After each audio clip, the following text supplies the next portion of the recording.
Hello and welcome, everyone. You are listening to The Crack. This is the podcast where I ask you, what's the cracks? What's the crack, guys? What's going on out there? You alright? You good? Behaving? Yeah, I'm sure you are. It's been maybe over a week. I don't know. I didn't check when the last one came out, but it's my last day off, so I'm back in tomorrow. So I'll take the opportunity while I'm home alone. Well, almost home alone. Me and the Mexican. Lying on the floor behind me there in my... in the poncho I got in Mexico. Very appropriate for herself. So, yeah, I was actually going to start this maybe 20 minutes ago, but I sat down. My little spare room here in the flat, my little office, library, room of quiet contemplation.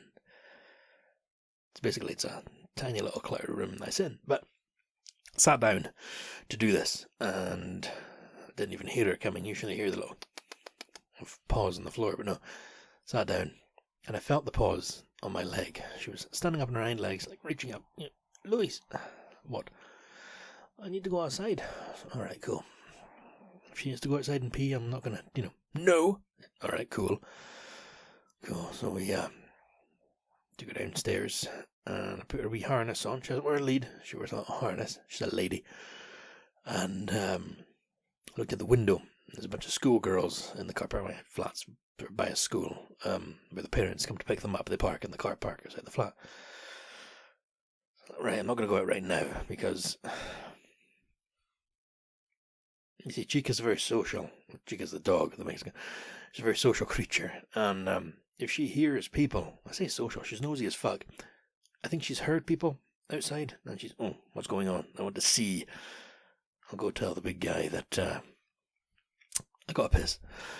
So she came and did that, and I had to say to her, like, we're not going outside right now, because, Chica, if this happens 2 or 3 times, I'm going to get a reputation as that sort of, if you stand in the car park, that heavy-set bald guy comes out with his dog. No, it's coincidence, I swear to fucking God. So we just sort of walked around the flat, carrying her around, just talking to her. So yeah, it doesn't make a difference to your life. It doesn't make a difference in the grand scheme of things. Just so you know, I'm 20 minutes behind where I want to be, which means my dinner's going to be 20 minutes delayed, and I'm having pasta. Yum. So what's been going on? What has been happening? Just a quick sort of rinse off my recent history. Well, I had a night alone, which doesn't happen a lot, just me, just chilling. It was between day shifts, so I didn't get to, have a rager, go out, partay. Nothing like that. Charlotte went away down, more central based. She went to go and see a comedian, a live stand-up show, which I've never done. I've seen live comedy once, but it wasn't they were funny. It wasn't a funny guy. They brought the laughs, but I've never gone to see an established comedian, like a dedicated show or anything like that. There's a few folk I work with, I'd be to see like, the hell was a Scottish guy? Kevin Smith? Oh, fucking hell, wasn't it? Yeah, can't remember his name. Or what's the other guy that came to Inverness? The Irish one. John Byrne, I think his name is. Yeah, I've never gone to go and see one of those. So Charlotte went to go and see that, and then the next day, she went to go and see a musical, which doesn't sound like a barrel of laughs. It was about, it's not about September 11, Don't know how you put that on stage. It's about a wee town in Canada when all the planes over America were told, you're not flying here, buddy. They had to go and land in this tiny wee town, and suddenly it was overrun with strangers, but the kind-hearted people opened their doors and their hearts, and apparently it was a great play. So, yeah. And so the night to myself, so what did I do? Naturally, I got myself a Chinese, and I went to bed. And I slept right in the middle of that bed. That was my bed. Yeah, but when I get to the still feel bad. When I went to go and get the Chinese, I knew I was getting it. Like it was decided, But I'm trying to be healthy, so I got a shrimp curry instead of anything else. Yeah, could have just not had the takeaway, but yeah. So I finished work and went out to my car, as I do. And as I sat in the car, I phoned in the order, Hello, may I please have this, this, this, and this? Yep, cool, that'll be 10 minutes. Bang, cool, I'll come pick it up, thank you very much. Then I went to Tesco, because you can never have enough milk, it seems, so I picked up some milk, some water. I drink fizzy water, one of those guys. And then I went to go and get the food. Now, I thought I was making life easier by saying I'll pick it up. I could have ordered it for delivery, but that's it's £2.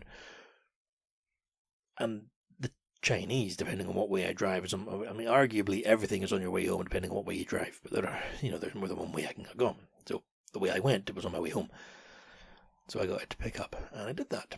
But the wee Chinese that I was going to, out of convenience because of how close it is to my flat, this place is right by the road. It's got a tiny wee car park, and it is also joined. It's one big building, but it's cut in two. One half's a chippy, and one half's a Chinese. It used to be owned by the same folk, but now it's just different folk in each half. Does that matter? No. Okay, so I went to go and pick it up, and the car park was fucking heaving. It's a tiny car park, and it was heaving. Shit. And it's not the type of car park where you can park nearby. You come off, I say dual carriageway, it's not like the fucking motorway, but you're coming off quite a fast-paced road. A main road. You can't park on that one. And then there's nowhere to go other than the car park. So I'm in the car park, for fuck's sake, and there's cars everywhere, and some dozy bitch had parked her thing over 2 spaces, and she's sitting in the vehicle, and I look at the fuck. Anyway. Getting all wound up again. Could have just parked properly, life would have been easier for everyone. And of course, I think it's probably just Scottish law. There's disabled spaces right in front of the. Oh no! No, it's not going where you think it's going. I mean, yes, I did park in one, but it's not like I. Then I came outside, and the guy in the wheelchair with no arms or legs is sitting at me, blowing into his little.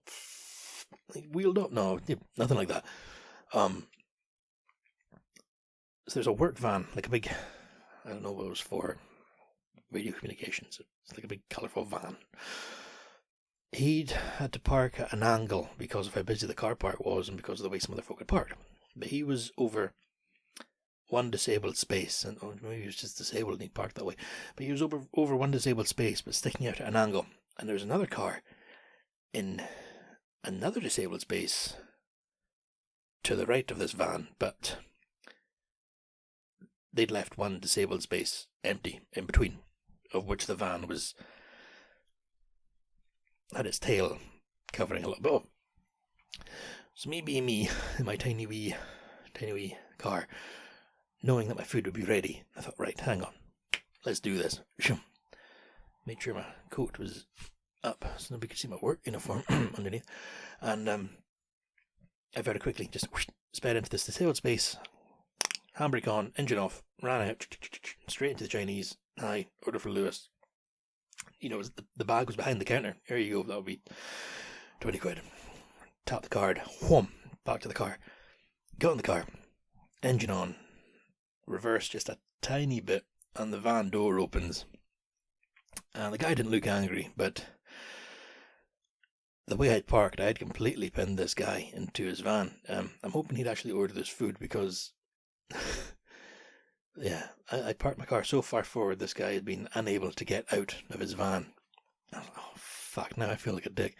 And he did look up, but I gave him a big, open hand, my bad wave. I don't know if that, do you know what I mean? You do one, you hold your palm up, you do a weird grimace smile, and you wave your arms once, yeah, he gave me a wave. So I think he was okay with it. I felt bad. Anyway, went home, had my dinner, and I woke up at 4:30 with some sort of weird acid reflux, thinking I was dying, and just getting old, guys. Gone are the days where I used to eat whatever I fucking wanted until any hour of the night, and I'd be drinking like 2 litres of iron brew with it, and just chugging it in. When I'm at work, I don't drink coffee past 4 o'clock. That's day shift or night shift, because I just know if I have a coffee now, I'm going to be up all night. So yeah. I made the most of Charlotte being away. I got Chinese and I went to bed, and I woke up feeling sick. Yeah, I think she had a good time though, which is the main thing. That's that's just how I spent it. Usually I get very scared being on my own because I'm only 30, and I start remembering all the scary things I've ever read, and unfortunately I'm really into scary and spooky stuff, so there's plenty of it in my head to recall. Just like the other night, we went for a walk at the battlefield, pitch black and a fog, and we're walking along, and it felt spooky, but I wasn't going to tell Charlotte I was scared, and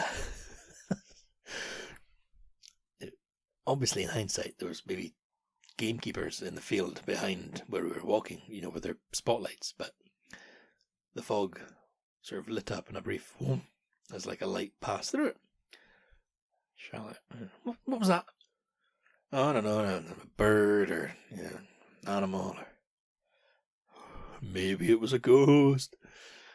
And why would you say that? So I laughed, but at the same time I was like, yeah, why the fuck would you say that, Lewis? No, you're scared yourself, son. Stupid cunt. Tense. So I'm going to take the wee dog up there tonight, but we're going to go when there's still a little bit of daylight. Yeah, because it is scary. It's coming up to Halloween, guys. Halloween! No. That was annoying. Don't do that again. I won't. Yeah.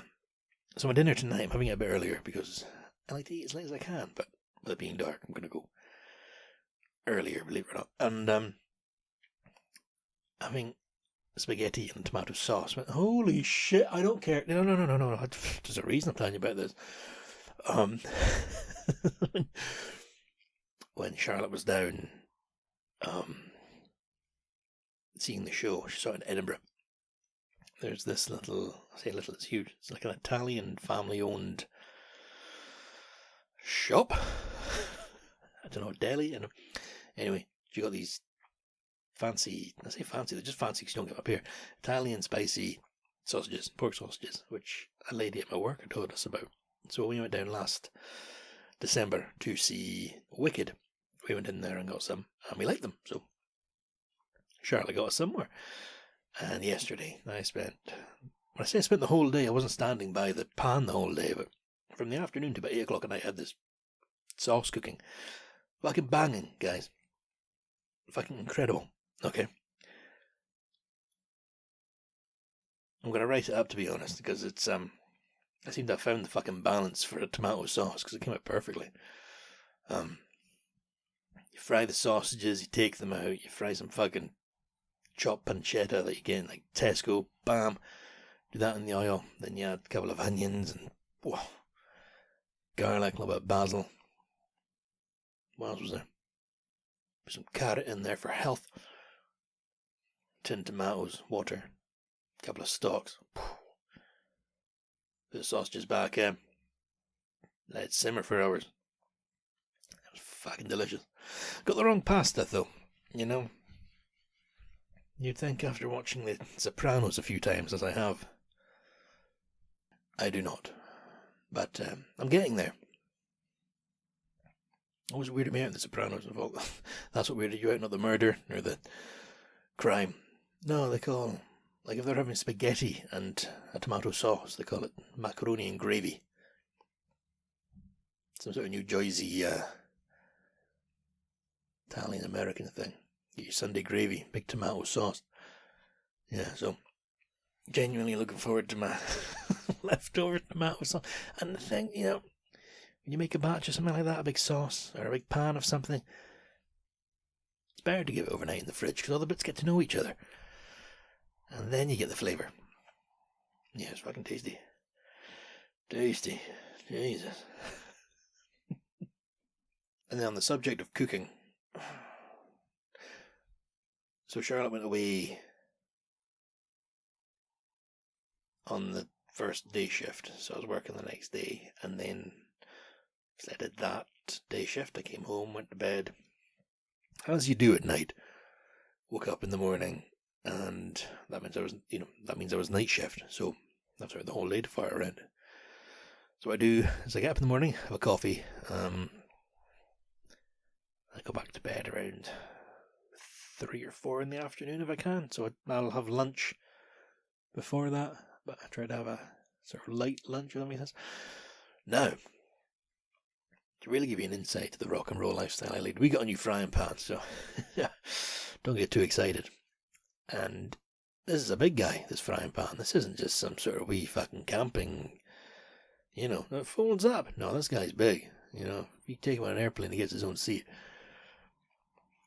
So, went to make myself an omelette. Riveting. 3 eggs. That's how big this pan is. You gotta make a 3-egg omelette, which is too big for me for some reason. I'm a big guy, but eating 3 eggs at once seems to just knock me down. Just having a mushroom omelette, so chop my mushrooms and frying them in a separate wee frying pan, cooking them in this wee pan. And as the big guy pan is heating up, the mushrooms are cooked, and I scrape them onto a wee side plate, and without sort of looking at what I'm doing, I throw the wee frying pan over towards the sink, between the drying rack and where the basin goes, and it lands ding ding ding. I mean, this is a hot pan bouncing around, but it's just me and the flat, and I can't be tamed. Pour the eggs in, they're frying away, looking good. Move them around, get them settled again. You gotta calm the eggs. Pour the mushrooms in, and I go over to the sink. I'm not going to throw the wee porcelain plate, so I walk over to the sink. I say walk over, it's sort of right beside, so I just step over, put the plate down, and lift up the frying pan, which I'd thrown, which had landed beside the drying rack. And to my horror, I lift up the pan, and there's a sort of daddy long legs underneath that this hot pan had clearly sort of not smacked, but the hot pan had fucked the poor guy up. So he was under there like, oh God, help me, please. And, oh God, oh Jesus. So this poor thing's like shaking, and his wings all like singed to its body, and it's not looking good. Oh fuck. So I apologized to it, like, I'm really sorry, oh God, oh no. Looking around, what do I do? So if you must know, I put him in some a kitchen towel and squashed him. But I felt so bad. I mean, I don't particularly care for daddy long legs. We're fucking infested with the little bastards at the moment, but I felt so bad for that wee guy. And it was also the way as I lifted the pan, it genuinely turned and, oh, help. Oh, I mean, it didn't say help. I mean, that would be, institution right now would heard a fucking insect speak to me, but that haunted me. That haunted me. I don't know if you guys have got Instagram. Good for you if you don't. Stay off that shit. But I do. And there's an account that I follow. I was going to say I like to follow. I don't. But I can't unfollow it. And it's called Nature is Metal. Which is pretty much as you would expect it to be. It's just... I don't enjoy watching it, but I can't look away. It's the weirdest fucking thing. It'll be... There's a dog outside in the car park. It would be Nature's Metal.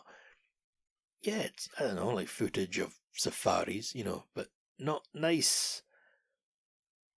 It's not like one of these BBC documentaries. Here the tiger cub lies with its mother in the Indian jungle. Balance is restored as the wolves... No. It'll be an African safari. There's no commentary. It's just whatever video somebody sends in. So, like, you've been framed. It's like you've been fucked for the animals. And then somebody will be sitting in the back of, like, one of these jeeps. And there'll be some hyena that's had his leg fucked up by something. It's been, like, gored by a buffalo or something. And then the lions get it. And that's, the hyena will be scared, bellowing, fucking horrified. And these lions are just ripping it up. And I'm... Jesus Christ. Just watching, can't look away. Or some Mongolian guy will be, I don't know, walking along with like a yak or something like that on the mountainside, and 2024, she's got an iPhone, and he just sees like eagles ripping up some lamb. Mom, help me. And it's just these fucking eagles are, Jesus Christ, that's nature. Yeah, so I can't look can't look away. Comes up on my feed and I'm just watching. Like, yeah, I don't usually watch them with sound though. Sound gets a bit too much. Not vegetarian though, so it would appear I'm absolutely fine knowing that some cow or pig or it's getting the fucking bone just its head. I'm all good with that. But when I see the wee lamb scared and the eagle is swooping, oh, I don't like that. I don't like that at all. So what's my point? My point is, last night I stayed up late. I was watching Miami Vice, which is from the 80s. It's actually 40 years old, the first season. So I'm watching a 40-year-old program, which is weird because when that came out, that meant 40 years previously. It was 1944. Bizarre. Right, Anyway, so I'm up late watching that, and it's maybe, I don't know, 2 in the morning. And I say watching it, I've got my phone open, scrolling, Instagram. And there's no more of that paging Dr. Beat. You can actually, if you hold it down on a video, it's not a phone, yeah, if you like hold it down, it comes up with ignored or I want to see less. And I've been doing that. And I've been seeing none. It's been nice. And I'm watching all this nature's metal shit. And then, to my horror, spooky Halloween horror, there's a video that appears to be done from a CCTV in somebody's garden. Like, what the fuck is this? So I click on it to make it full screen. Now, when you click on it, guys, it activates sound. I'd forgotten that. And basically, the rock star Tommy Lee from Motley Crue, it's his CCTV. He lives in, I'm assuming, Hollywood, where you get coyotes.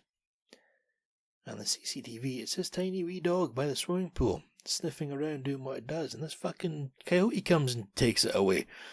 So, poor wee Chica. Don't know what kind of dog it was, but so the volume, I mentioned, the volume comes on.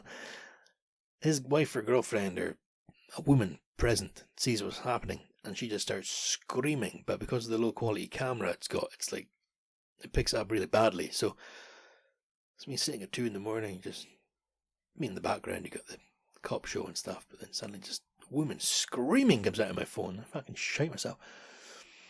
I googled it, they got the dog back, dog's okay, but holy shit, what a roller coaster it was to watch, because I watched it like 4 or 5 times, because I'm fucking twisted. The wee dog's just there by the pool, and then this fucking wolf type thing just runs out and yoink, runs off with it. Imagine being like a millionaire in Hollywood and not having a fucking fence. I don't know. Like I have said to Charlotte, if we ever do get a house in the countryside and Chica's still alive, we'll have to get a big dog too, because you can't just let Chica go out. Because like her lumpet, she is the size of a big bunny rabbit. And foxes will get her. Or fucking birds of prey will come down and bam! Trying to avoid getting a punctured lung from a talon. Yeah, so that sort of unsettled me that time in the morning.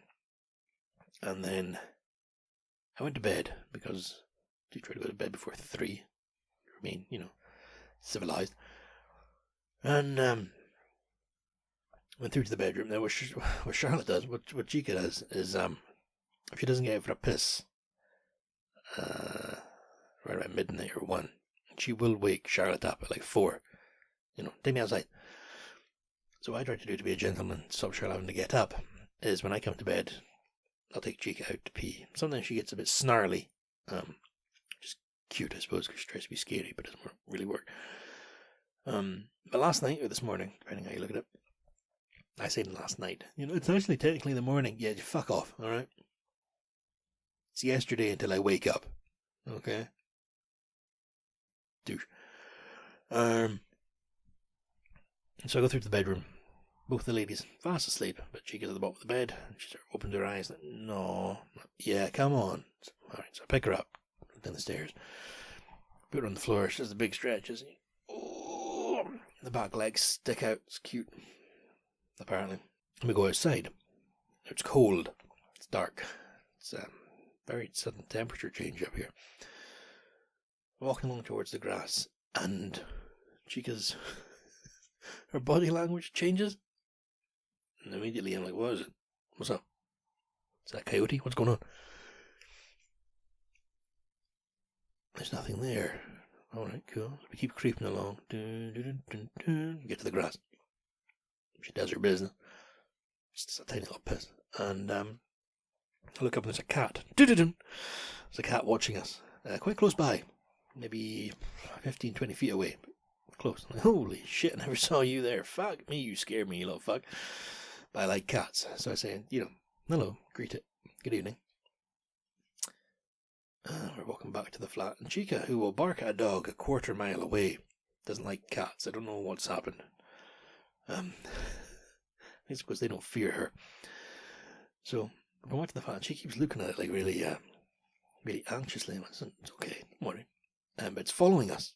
Oh, hello. And she doesn't like this. So she gets back to the doorstep, jumps up and stands by the door and is like looking at me, looking at the cat, like, come on, please let me inside. But what's your name? I'm talking to this cat again. Do you know what? I've never seen you before. You look nice. And I look up, and behind it, there is a bigger, fatter cat. Likewise, who I've never seen before. This is kind of weird, actually. I don't like how you're like watching us, and you're quite forward, cats. But then the other cat, the cat I was talking to, I was sort of squatting down, shitting on the ground. No, I was just squatting down, petting the cat. And when I noticed the bigger cat behind him, I was, oh, hello, I didn't see you there. The cat I was petting took this opportunity to be like, right, he's distracted, and it walked around me and got close to Chica, and she did like a weird whine, like she didn't bark at the cat. And she was like, ah. So okay, guys, that's enough. So I opened the door of the flat with enough space for Chica to sleek through, and the cat tried to follow it. Whoa, no. I don't know if you know me, but I'm not quite as slender as a cat. So I had to I wasn't going to kick it, you know what I mean? I wasn't, pick up a cat. I put my foot in front of it, and I was like, excuse me, no, excuse me, pardon me. So I had to try and squeeze through the door to stop this cat was trying to get in my flat. Spooky. So I've not seen them today. I've been out a few times. Don't know where they are. Don't know where they came from. Where did you go? Con-eyed Joe. So there's that. There's cats that watch us at like 3 or 4 in the morning. Spooky. Yeah, but Halloween's coming, so Charlotte's taking out the wee pumpkins. They're on the stairs, and I'm sure gradually more decorations and autumnal themed things will appear. By the way, guys, if you live in Britain and you call it fall, I think you're wrong. Okay? This doesn't make a difference to your life, but if I'm going to Instagram and you're taking a photograph and being like, oh, it's fall. No, it's not. It's autumn. What's this fall shit? So when you work with somebody, I got new sneakers. You got trainers, bud. Okay? What is it? You gonna go play soccer? No? Huh? Use an elevator? Football on a lift. Yeah. It's weird. I don't know why it fucking winds me up. Xenophobic, perhaps? I don't know. I do not know. Weird. Yeah. And I don't know if last time in the podcast you remembered me saying I had vehicle tax due and insurance and paid the vehicle tax or emissions tax, where it's not road tax anymore. They don't even send you a badge to put in your car. So, poof, just donate some money to the government. And car insurance has gone up over £100 for the cheapest one. Right. See, the thing is, you kind of need that to drive, so it's It's not like you can argue it. So that's what's going on, gang. I don't even know what's going on. I didn't have a plan for this episode. I didn't have a plan, never a plan, but I think that's everything. I'm just looking at the time there. It's coming up to like 30 minutes. Right, guys. The Gmail app, once again, on my phone has decided to vamonos, but I don't imagine I got any mail. And if you did send anything and I've not read it out, I am sorry. So, oh, holy shit. No, sorry, I just re-downloaded it in that moment there, and 5 messages. It's sort of statistics-based stuff, so it's not actually from listeners. Yeah, and somebody in Chile listening. Oh, that's cool. Hello, if it's you. And somebody in Israel. Behave yourself. Right, so, I'm going to call it there, guys. Until next time. No, reverse, rewind. If you want to get in touch, check out the website www.thecrackpodcast.co.uk. Go to the contact tab, and I'll say it again, www.thecrackpodcast.co.uk. Go to the contact tab, send in the message. If I feel like it, and I don't really, I'll type up that spaghetti sauce recipe. So you can have it if you want, but there you go. And is there anything else on that website? I tried to do like film thoughts, but I soon lost steam. Because, Jesus, it takes a lot of time to type out all that shite. Although I watched Close Encounters of the Third Kind the other night, and it's fucking fantastic. I haven't seen it in years. It's a fantastic film. Right, guys. Cool. As always, every week. Thank you very much, Blackmill, for the theme tune. Thank you, Cora, for your artwork for the logo. Thank you both. Thank you, dear listener. I mean that. Thank you for your... I meant the first 2 thanks as well, but I really do thank you for your time. Thank you very much for listening. Now, as I say every week, as is the outro, be good to yourself. Look after each other. Don't take any shit. But just be good. Alright, I'll speak to you next time, guys. Bye for now.